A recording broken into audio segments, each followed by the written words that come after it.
Et puis quand elle me parle, je me rends compte par le Saint-Esprit qu'elle a vécu une expérience, une attaque de l'ennemi. Et puis je prie pour elle, je la rassure, je lui prêche la foi, et puis elle s'endort. Et puis quand je rentre dans ma chambre, je commence maintenant à prier pour la nuit. Et je prie, et puis je m'endors. Vous savez ce que j'ai vu? J'ai vu dans cette nuit-là que je dormais, mais je dormais dehors. J'étais comme dans un jardin, et je dormais. Et j'étais étonné. Oh, mais comment je dors? Les gens passent. Les gens passaient. C'est comme si je dormais dehors. C'est ce qui arrive. Quand tu pries, tu scelles ta maison. Vous fermez les portes physiques de vos maisons. Est-ce que vous fermez les portes spirituelles? Tu es toujours, papa, celui qui dit, est-ce que tu as fermé la porte? Tu vérifies toujours les portes. Tu vérifies si c'est fermé. Est-ce que tu vérifies que les portes sont fermées spirituellement? S'il y a des voleurs physiques, il y a des voleurs spirituels. Ah oui, mes frères, le monde spirituel existe. Le monde spirituel existe. Vous fermez les portes de vos maisons. Vous fermez les portes de vos chambres. Est-ce que vous fermez les portes spirituelles de vos maisons, de vos enfants, de vos chambres? La nuit, mes frères, est faite pour dormir, mais priez toujours avant de dormir. Alléluia. Priez toujours avant de dormir, à moins que tu aies prié toute la journée et tu dois te reposer la nuit. Mais si tu as eu une journée normale, mes frères, priez toujours avant de dormir. Je viens d'avoir une expérience qui a conforté ma position. Dernièrement, j'avais prêché et j'étais rentré à la maison très tard. Parce que des fois, je quitte ici à 22h, mes frères. Alors, j'étais arrivé à la maison, je crois, à 22h30. Alors, j'étais fatigué, je me suis dit, je vais me reposer et je prierai vers 2h, 3h, mais je me repose un peu. Je n'avais pas respecté mon programme de prier avant de dormir. J'ai dit non, je suis vraiment fatigué, je vais dormir et 2h, 3h, je vais me réveiller pour prier. Et qu'est-ce qui se passe? Notre fille, la cadette, se réveille et vient frapper à notre porte.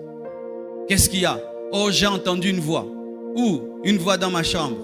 Oh, qu'est-ce que la voix? Non, la voix chuchotait. Et j'ai cru que c'était ma grande sœur, mais je l'ai réveillée, c'était pas elle. Mais j'ai entendu. Et moi, je ne néglige jamais ce que mes enfants me disent. Beaucoup de parents sont tout le temps philosophes, même dans les choses spirituelles. Ton enfant est en train de vivre une vraie expérience. Toi, tu expliques tout scientifiquement. C'est les dessins animés que tu avais vus. C'est les dessins animés. Papa, prie Dieu. Peut-être c'est pas le dessin animé. Et puis quand elle me parle, je me rends compte par le Saint-Esprit qu'elle a vécu une expérience, une attaque de l'ennemi. Et puis je prie pour elle, je la rassure, je lui prêche la foi, et puis elle s'endort. Et puis quand je rentre dans ma chambre, je commence maintenant à prier pour la nuit. Et je prie, et puis je m'endors. Vous savez ce que j'ai vu? J'ai vu dans cette nuit-là que je dormais, mais je dormais dehors. J'étais comme dans un jardin, et je dormais. Et j'étais étonné. Oh, mais comment je dors? Les gens passent. Les gens passaient. C'est comme si je dormais dehors. Et puis j'ai dit non. Et puis j'ai vu, j'ai refusé ça. Et puis je suis allé maintenant dans la maison. Et puis j'ai vu une clôture, grande clôture en fer, en métal, une porte métallique, une grande grue électrique qui traversait tout le jardin. Et ça bloquait. Et puis Dieu m'a dit, c'est ce qui arrive.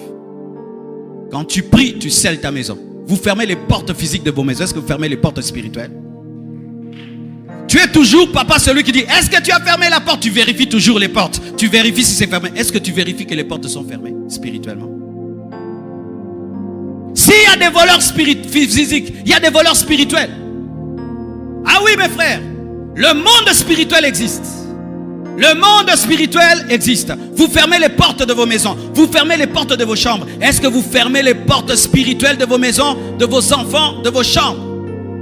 Chaque fois que je dois dormir, je scelle ma maison. Je scelle l'église de l'Imité. Je scelle toute la communauté compassion. Je scelle tous les noyaux compassion dans le monde. Je scelle le quartier. C'est ça que je fais toujours. Pourquoi? Je suis le surveillant. Je suis la sentinelle. Et ce jour-là, je me suis dit non, je me repose un peu. Et Dieu m'a montré en soi ce qui se passe quand je prie. Je ferme réellement la porte. Mais une porte tellement grande, mes frères, qui entourait toute la parcelle. Ah, je suis fatigué. Et arrêtez ces prières-là. Seigneur, tu sais que je suis fatigué. Alléluia.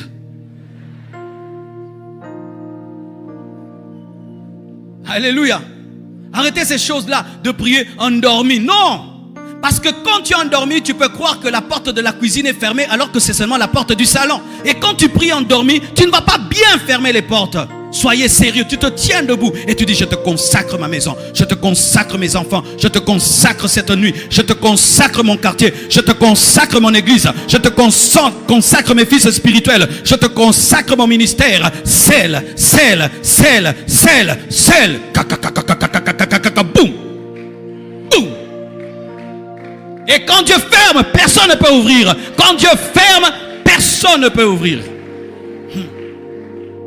Regardez Jésus. Jésus priait souvent toute la nuit. Toute la nuit. Toute la nuit.